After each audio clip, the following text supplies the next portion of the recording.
Saudações, eu sou o Android. Nesse vídeo eu vou fazer as HQs polêmicas. Lembrando que a playlist está na descrição, chega de enrolação e vamos lá. Persépolis é uma história autobiográfica que a autora conta como era sua infância no Irã, destacando especialmente como sua vida mudou radicalmente após a Revolução Iraniana, que modificou conceitos de como as pessoas falam sobre política, vestimenta, religião e também aborda a questão da guerra do Iraque com o Irã, que geraram vários problemas para várias famílias, como escassez, o medo, a barbárie inerente à guerra e dentre outros assuntos controversos. E por conta dessa crueza, porque ela não poupa nenhum detalhe e é bem honesta nas suas descrições, alguns lugares proibiram a história considerando que tratava de assuntos que não era muito legal comentar, não se sentiam confortáveis de se ouvir, mas mesmo com essa controversa tentativa de proibição, ainda é considerado um clássico da literatura. Nova origem do Noturno. Há pouco tempo atrás,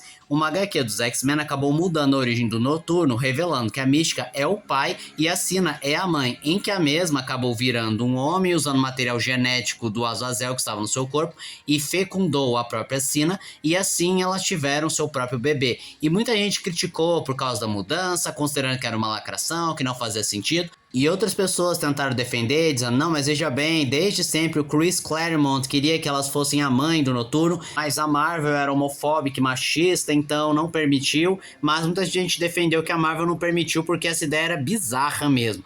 Outra parte extremamente criticada nessa nova origem do Noturno é a posição que o Noturno nasce, em que a Sina está de 4 e ficou estranho, muita gente dizendo que parecia que o Noturno foi defecado. Ainda falando em X-Men, mais ou menos nessa mesma época surgiu o trisal Wolverine, Jean Grey e Ciclope, e muita gente criticou não só por mudar os personagens, como também desvirtuar o amor da Jean Grey com o Scott, dizendo que ela nunca amou Wolverine, isso foi invenção dos filmes, e quando muito, a Jean Grey apenas tinha um desejo carnal pelo Wolverine, mas nunca o amou de verdade. Batman Dear Detective é uma HQ que gerou extrema controvérsia por ser uma compilação de capas com um diálogo mínimo, o que levantou críticas da preguiça e a falta de criatividade da DC. Hergé, ele é o criador do Tintin e teve polêmicas que não foi bem culpa dele. Vamos começar que o primeiro editor dele era aliado dos fascistas e fez ele escrever uma história chamada Tintin na Terra dos Soviéticos, que foi considerada uma propaganda anticomunista, e ele também foi forçado a fazer uma história chamada Tintin vai ao Congo, que foi usado como propaganda para convencer e justificar a colonização sobre o Congo, dizendo que não tinha nada de errado e que eles estavam fazendo o bem para todos. E o resultado é que o Hergé não tinha muitos materiais sobre o Congo e os poucos que tinham eram enviesados, etnocêntricos, racistas e preconceituosos. Resultado final, uma história duramente criticada, com personagens negros representados com blackface, que são tratados como crianças, facilmente manipuláveis, bobas. A história também traz uma cena que o Tintin mata um rinoceronte colocando explosivo em suas costas, o que também não é bem visto hoje em dia. E quando os nazistas tomaram conta da Bélgica, ele foi obrigado a trabalhar para eles, mas ele conseguiu manter a pureza do Tintin e não fazer propaganda para os nazistas. E quando acabou a Segunda Guerra, ele ia ser julgado como todos os outros desenhistas e foi proibido de desenhar, porque senão ele seria preso ou teria de pagar uma multa.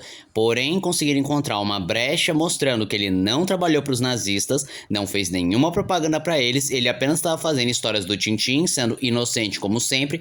Resultado final, ele pôde voltar a desenhar e foi um dos poucos desenhistas a não ser punido. Pat Sullivan, ele foi um dos criadores do Gato Félix, que teve como polêmicas, primeiro, ele disputava por questão de direitos autorais sobre quem é o verdadeiro criador do Gato Félix, mas suas polêmicas iam bem mais longe do que um simples direito autoral sobre um personagem fictício.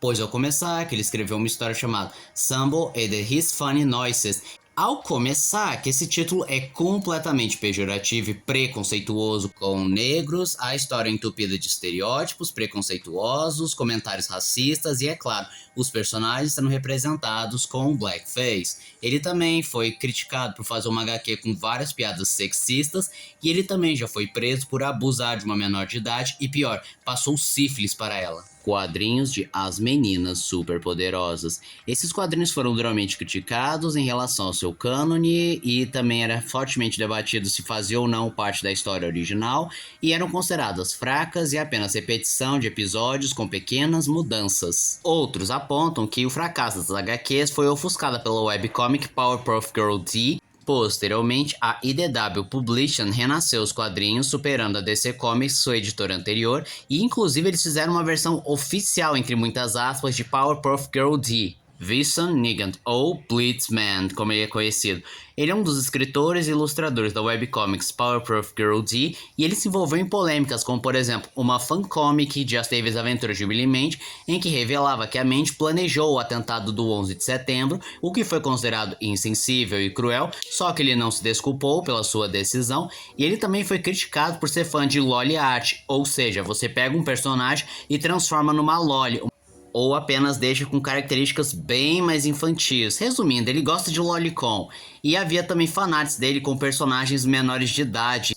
Inclusive, se você prestar atenção, dá pra ver esse lado dele na própria webcomic. Magneto e Charles Xavier são um casal. Resumidamente, uma conta no Twitter simplesmente jogou um post dizendo: na minha cabeça, o Magneto e o Xavier são um casal, eles se pegavam muito no passado, só falta um roteirista canonizar isso. E ele foi duramente criticado, dizendo que está vendo coisa onde não existe, eles não são um casal, e ele tentou justificar: ai, mas na minha cabeça é assim, vocês que não entenderam nada, vocês é que leram X-Men errado. Valerie DeOrazo é uma ex-roteirista da Marvel que fez uma denúncia seríssima em que a própria Marvel obrigava os roteiristas a lacrarem nas histórias, escrever histórias focadas mais na mensagem política do que na qualidade técnica, sabendo que o público ia odiar, e usava os próprios roteiristas como escudo para falar: olha, foram eles que mudaram, não foi a gente não, ataquem eles, não a gente. E a Valerie também revelou que, pelo fato dela ser LGBT, a Marvel pressionou que fizesse uma personagem também LGBT e colocasse ela, ou seja, um self-insert,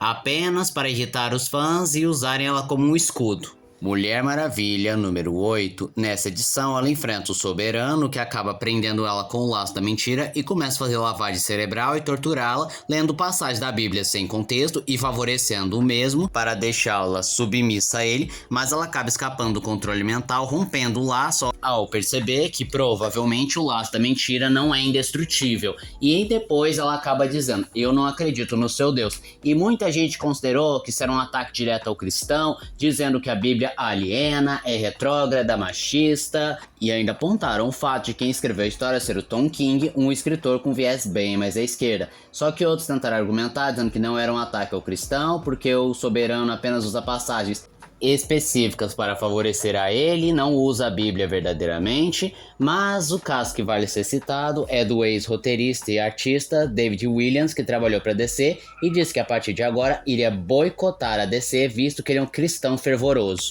Uncanny X-Men 151 e 152. Nessa história, a Emma Frost tem o plano de roubar o corpo da Tempestade para poder adentrar nos X-Men e os destruir de dentro para fora, só que essa história não é bem vista hoje em dia, porque tecnicamente falando é uma pessoa branca ficando negra, mas a maioria das pessoas não liga muito e até nem se lembra dessa história. Crise de identidade. Essa história é duramente criticada principalmente por conta da cena de abuso da mulher do Homem Elástico, feita pelo Dr. Luz, que é vista como algo gratuito, apenas choque pelo choque, ou até uma visão machista do tipo usar a mulher como um instrumento narrativo para justificar a ação de um homem, mas o pessoal também critica bastante a qualidade, dizendo que o final é bobo, confuso.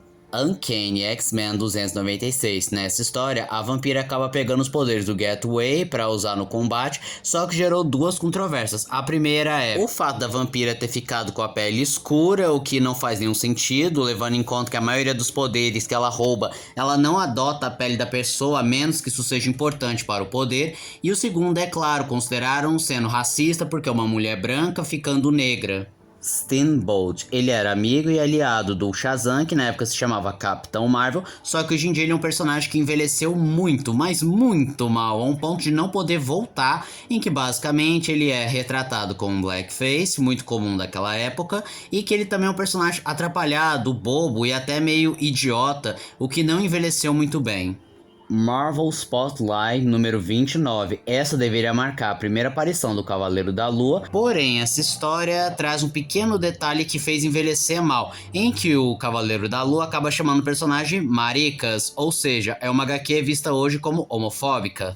O relacionamento da Terra com o Slade. Um dos maiores detalhes encontrados de Judas, além da traição da Terra, que foi completamente inesperada, já que ela era uma personagem muito querida e se mostrou uma agente dupla fria e cruel, foi justamente o relacionamento da Terra com o Slade, que fica fortemente implícito que eles mantêm uma relação bem íntima, lembrando que o Slade já é um homem feito na casa dos 40 anos, enquanto a Terra tem entre 14 e 16 anos, mostrando claramente que o Slade se envolveu romanticamente com uma menor de idade. E a DC tentou contornar isso com várias ocasiões, dizendo que não existia relacionamento sexual, mas eles ainda se amavam. Outros diziam que apenas a Terra tinha esse interesse, mas ele não retribuía. E outros colocam o Slade como um monstro mesmo que abusou de uma menor de idade.